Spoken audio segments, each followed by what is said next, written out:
In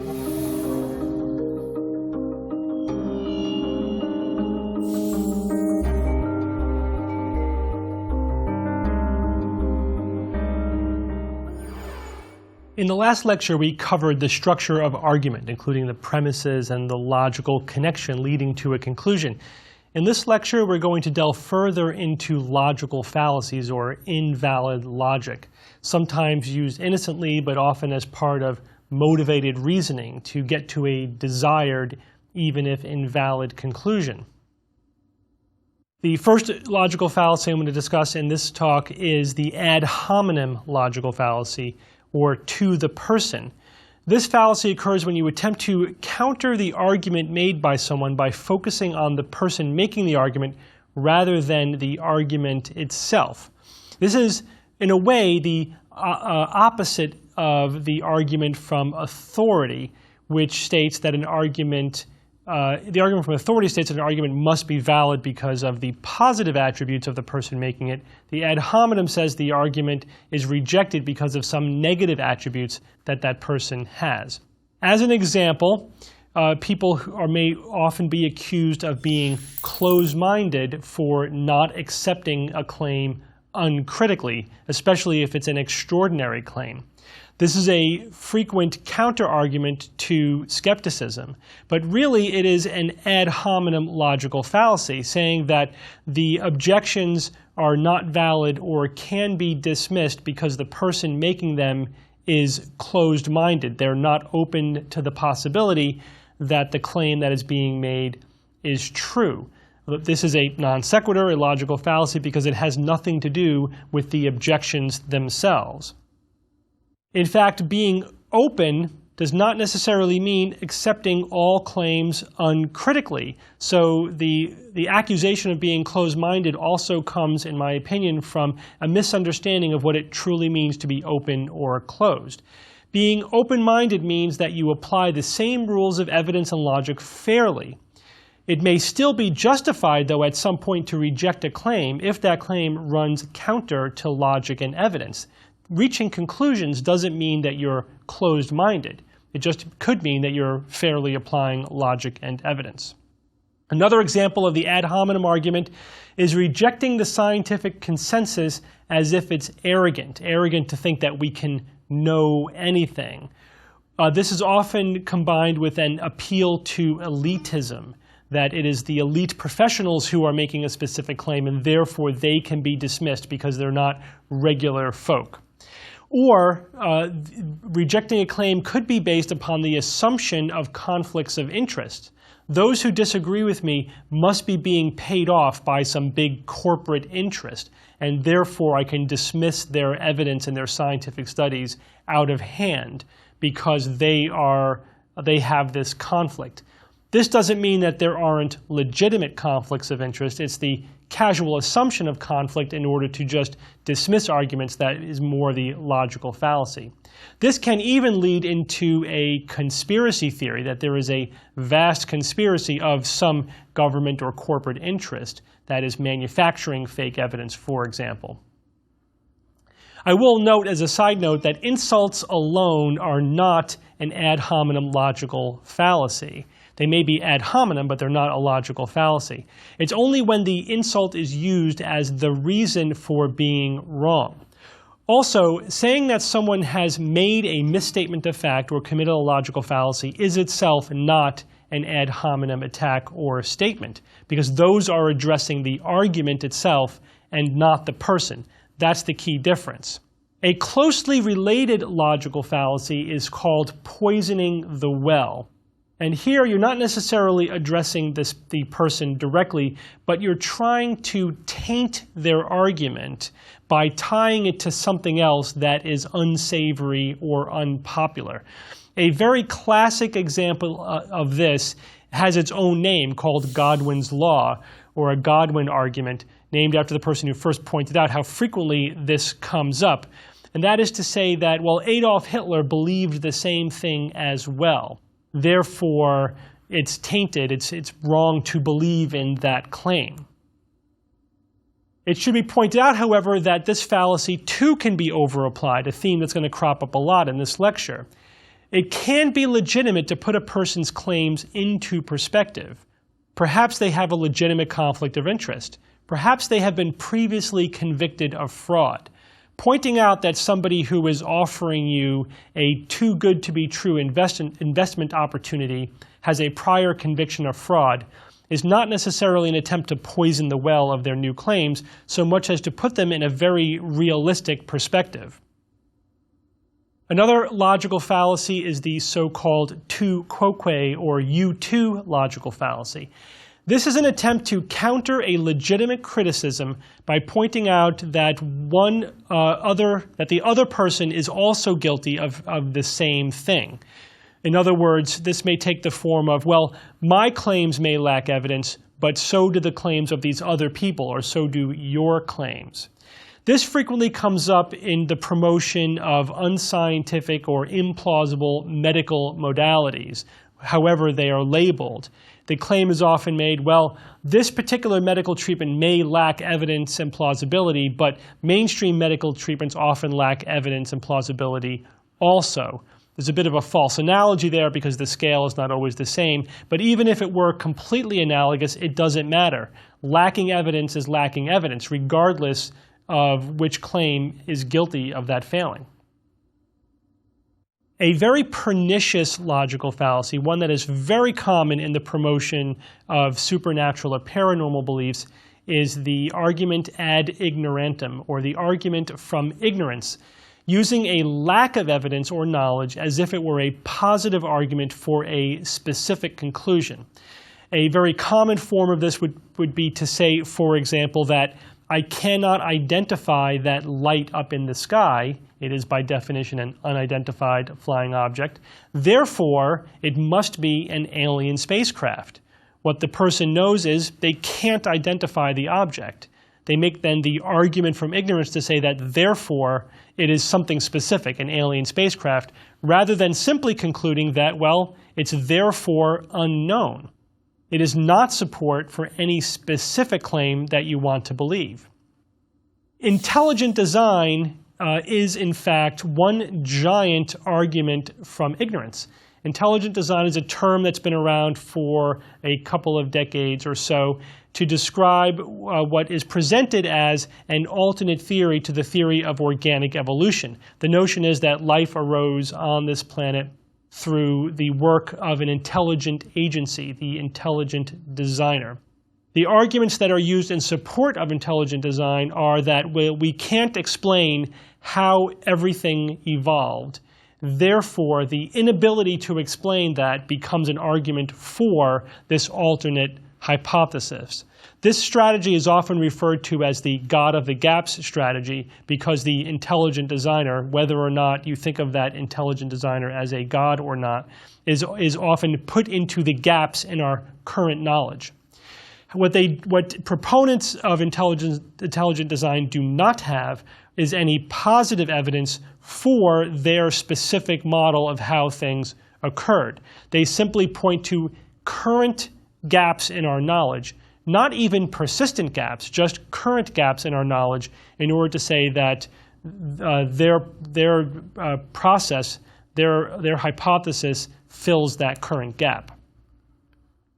Conspiracy theories also frequently rely on the argument from ignorance. The process of supporting a conspiracy theory often takes the form of shooting holes in the standard explanation of events, shooting holes in the Warren Commission's construction of the JFK assassination, for example, or shooting holes in the government's version of what happened on 9/11, and emphasizing what we don't know or those facts that seem anomalous, that seem out of place, unusual, or apparently to conflict. That process is often called anomaly hunting, looking for things that don't seem quite right.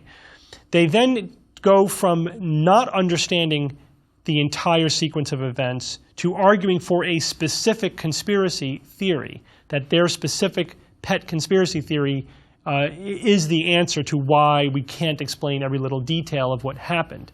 Despite the fact that there is often a lack of evidence, of positive evidence specifically for their conspiracy theory. They're basing it entirely on the argument from ignorance, the inability to explain every detail of what happened. Yet another logical fallacy is confusing currently unexplained with unexplainable. This often ties into the argument from ignorance.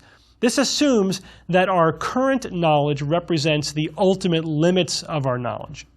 This is often combined with anomaly hunting in order to make, as I said, the argument from ignorance, that therefore whatever pet theory you have or belief you have is therefore justified because we don't currently know something, therefore it's unknowable. This is often used also to support supernatural or paranormal beliefs. If we don't currently understand how something is happening, maybe that's because the explanation is outside of the natural world. It is supernatural.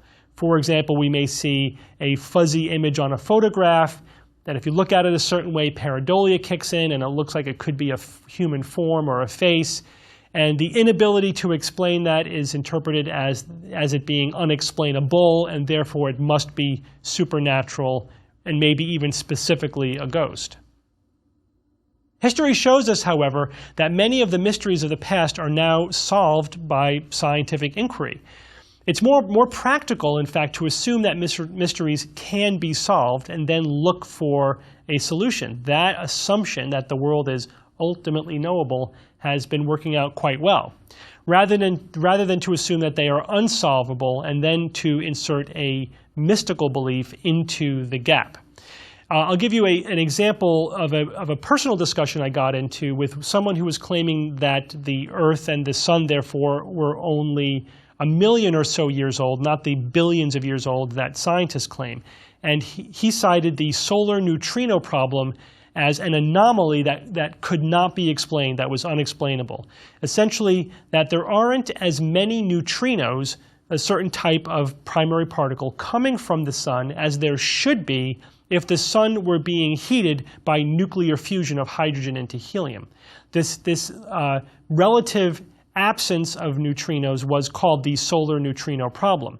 His argument was that, well, that's because the sun's not powered by nuclear fusion, it's powered by the kinetic energy of the sun collapsing, something which can only sustain the energy of the sun for millions of years, not billions of years. However, it was shortly after that the solar neutrino problem was in fact solved by scientists. Some neutrinos changed their form on the way to the Earth, and therefore we were measuring fewer neutrinos than the previous model had predicted. So this short-term ignorance or problem was rather rapidly solved. It was not an unsolvable problem. Another very common logical fallacy is the false dichotomy or false choice. This results from prematurely or artificially reducing the number of possible outcomes or possibilities down to just two, and then making the false choice between those two. If not A, then the answer must be B. But this ignores that, well, maybe C or D or even E could be the answer. Again, to use intelligent design or creationism as an example, often creationists make the argument that, well, if we didn't evolve, if we can find anomalies or shoot holes in the current theory of evolution, then we must have been created, as if that is the only other possibility.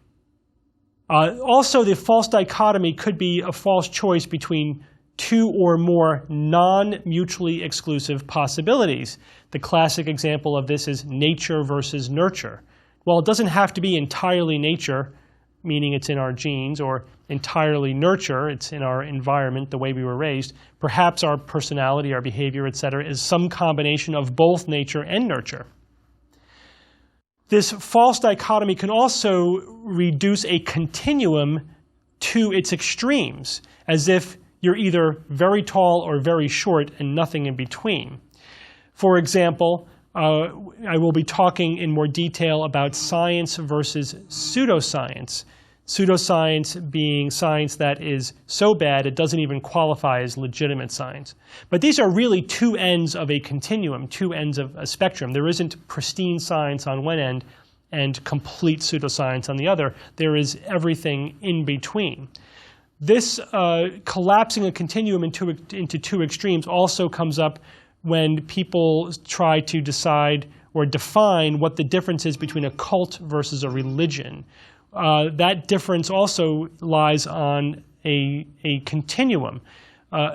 cults and religions may share a lot of features. There may be religions that have certain cultish aspects, and not every cult has every single feature of a cult. There is really just a continuum between these two extremes. This also comes up as another example in the true believer versus con artist. If somebody is making a claim that is not supported by science or evidence in order to sell a product, do they really believe their claims? Are they a true believer? Or are they completely lying? Are they simply a slick con artist? Oftentimes, the reality is somewhere in the middle. They may be cutting corners on the truth of their claims, but they may also believe in some aspects of it as well. There may be a more complicated combination of both of those features. This logical fallacy relates to the need for simplicity. We like to reduce the world down to just two choices, a binary choice, when in fact the world is much more complicated than that.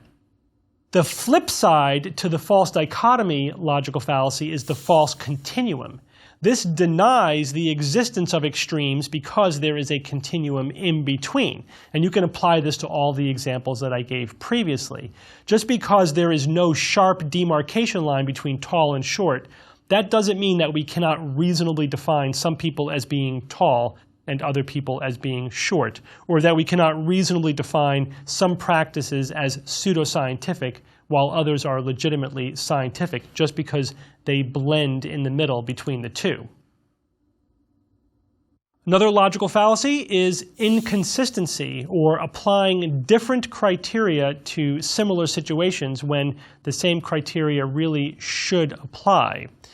This may create mutually exclusive conclusions, or this may be a manifestation of what we call compartmentalization, where we apply one set of beliefs and criteria to one claim or one conclusion, and a completely distinct set of criteria or logic or judgments to another claim that we also wish to believe in, and not realizing that the two are mutually exclusive. They are not mutually compatible. This often involves area where value judgments are being made because it's easy to alter or tweak those value judgments in order to get to a desired conclusion. An example of the application of inconsistency is the infamous kettle defense.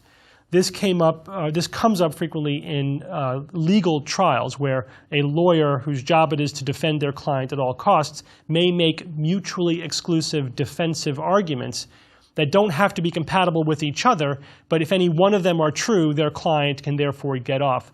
The name comes from the accusation that someone borrowed a neighbor's kettle and broke it.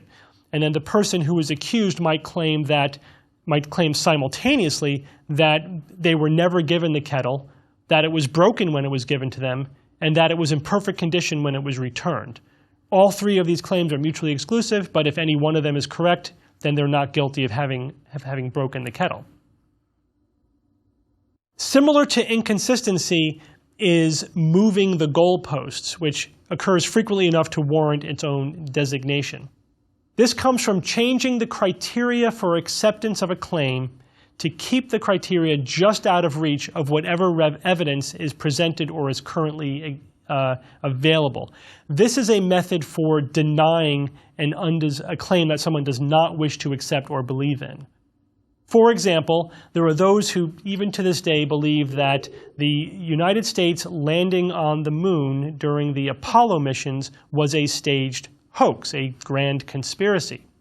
They have, over the years, asked for photos from either orbiters or telescopes that show the landers on the moon and evidence of the artifacts that we left behind on the moon.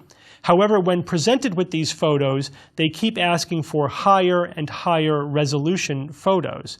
They're never satisfied with the photos that are available.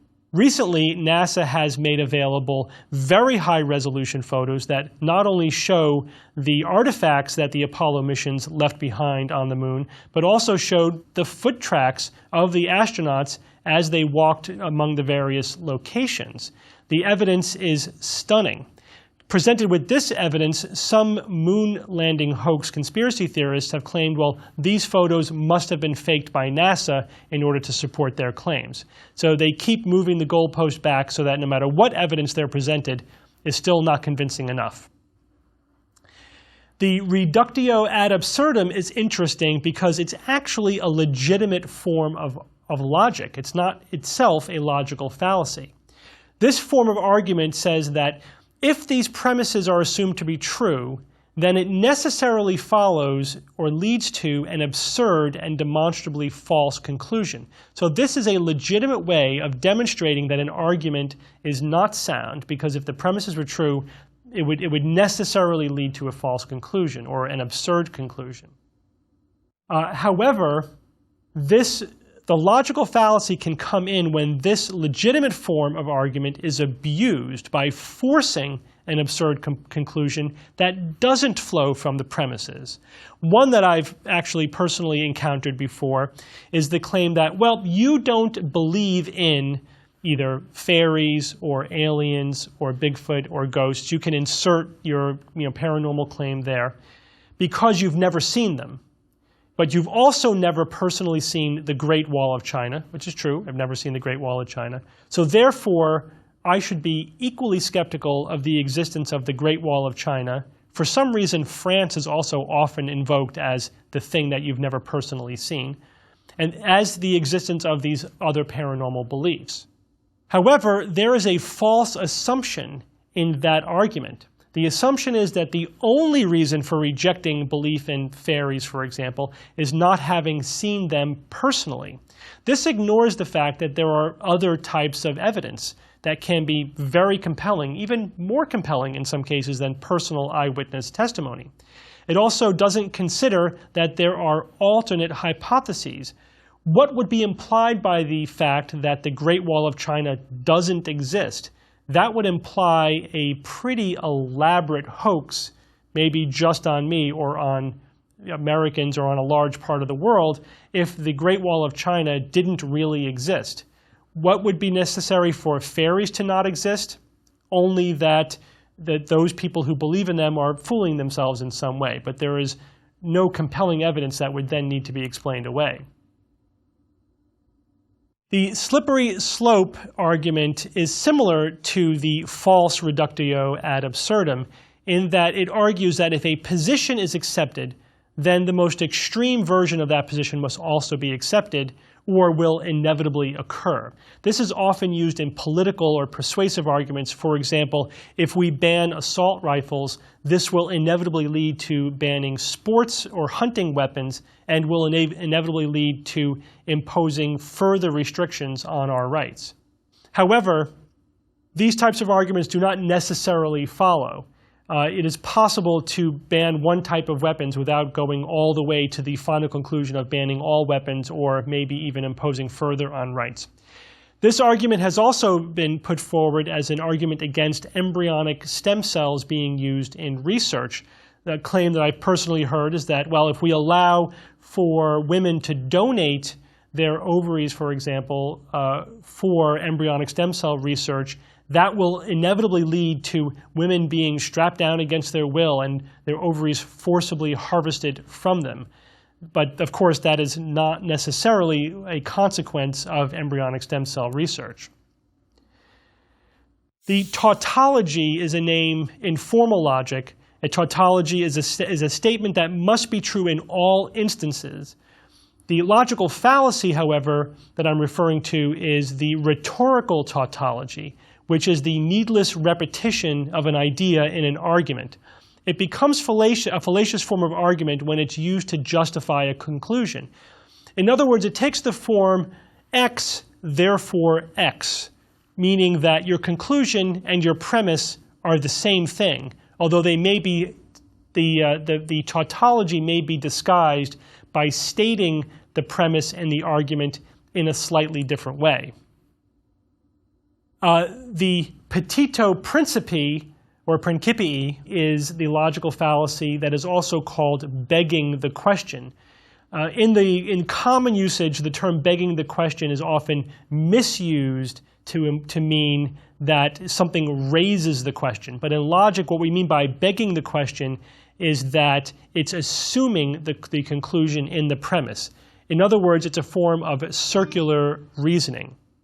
For example, the therapeutic touch, which is a an alternative modality not based upon in scientific evidence or in our understanding of the human body, claims to be able to manipulate the human energy field, something which itself has not been documented to exist scientifically, in order to promote health and healing. The argument that therapeutic touch is effective because it manipulates the human energy field is begging the question, is there an energy field? Does it in fact manipulate the human energy field? And does that in fact have an effect on human health? Another form of circular reasoning is called the no true Scotsman argument. This is a semantic form of circular reasoning. For example, if someone makes the claim that all Scotsmen are brave, the counter-argument might be that, well, here is an example of a Scotsman who is a coward. However, the original person making the claim might say, well, then he's no true Scotsman. What he's doing is including the claim in the definition and therefore the premise, and that becomes a form of circular reasoning without any appeal to outside logic or evidence. This is also referred to as making a semantic argument. A false analogy also can be is a tricky form of logical fallacy, and this is making a point by analogy where the things compared are not similar in the ways that are being compared. This renders the analogy misleading or false. For example, the evidence for ESP, or telepathy, extrasensory perception, is as statistically robust as the evidence that aspirin prevents strokes, and therefore both sides should be accepted, both claims should be accepted equally. That's the argument. However, that's a false analogy because the claim that we have telepathy or ESP is not as plausible as the claim that aspirin, which has known physiological effects that should reduce the risk of a vascular event like stroke, in fact does decrease strokes. Further, while the statistics may be similar, the methods used in the research are completely different, and therefore the meaning of those statistics are different. Also, there are differences in the reproducibility of the research. The aspirin preventing strokes and heart attacks, for that matter, is highly reproducible research, while ESP effects have turned out not to be reproducible. So the analogy between ESP and the preventive effects of aspirin are a false analogy. There is also the false analogy logical fallacy, meaning that an argument may be dismissed as a false analogy, and a legitimate analogy may be dismissed as false because there are differences that are ultimately trivial. Of course, there's always differences between any two things that are compared through analogy. Otherwise, they would be exactly the same thing and not simply analogous. So pointing at incidental or trivial differences as if they invalidate the important or core feature that is being compared as a way of dismissing the analogy is itself a logical fallacy. The genetic fallacy is somewhat, I think, confusingly named because we've forgotten ironically, the semantic roots of the word genetic. We use that term now to refer to genes or inheritance, but it really does just mean the history that something has. The genetic fallacy, therefore, is assuming the historical use of something, a word, for example, that it must still be relevant to the current use, even when, in fact, it has changed. It has changed. So, for example, the term sunrise, the history of that word comes from the outdated notion that the sun literally was rising in the sky as opposed to the earth rotating on its axis. However, when I say that the sun rose this morning, that doesn't mean that I am supporting a geocentrist view of the universe. The historical roots of that word are no longer relevant to its current meaning. A straw man argument, one that I find is very, very common, is responding to an altered version of an opponent's argument rather than the actual position that they're taking. This is used to set up a version of the argument that is easy to knock down, a straw man. It's important to always understand an opponent's argument. In fact, when you have a disagreement with somebody, your first order of business should really be to truly understand where they are coming from, what their premises are, what their logic is, and what their position actually is. If you start to address or argue against a position that they don't actually hold, you will be committing the straw man logical fallacy. There is also what is called the fallacy, which is a very interesting one. And this is assuming that because an argument for a conclusion is unsound, that the conclusion must be false. I pointed out in the previous lecture, in fact, that this is not true. An argument can be unsound, logic invalid, but the conclusion itself still just happen to be true. That argument is no longer an argument for the conclusion, but the conclusion may still be true. So your work is not done. Just by pointing out that an argument is fallacious doesn't mean that you can therefore arrive at the conclusion that the conclusion is false. You have to come up with other reasons for concluding that. Armed with the knowledge of legitimate logic as well as all the various logical fallacies, the way in which our logic goes awry, I encourage you to go out and play a game I like to call Name That Logical Fallacy. When confronted with arguments, try to deconstruct the premises that are being used, the assumptions that are used, and the logic that is implied by the argument, and to see what is valid and what is not valid. But specifically, you need to apply that to your own arguments. That's somewhat harder to do. It's really fun to do it to other people's arguments, but you need to apply the same deconstruction to your own arguments. The goal of all of this, of course, is to arrive at conclusions which are more reliable and more likely to be true. Avoiding logical fallacies, using legitimate logic, and examining your premises is a good way to do that.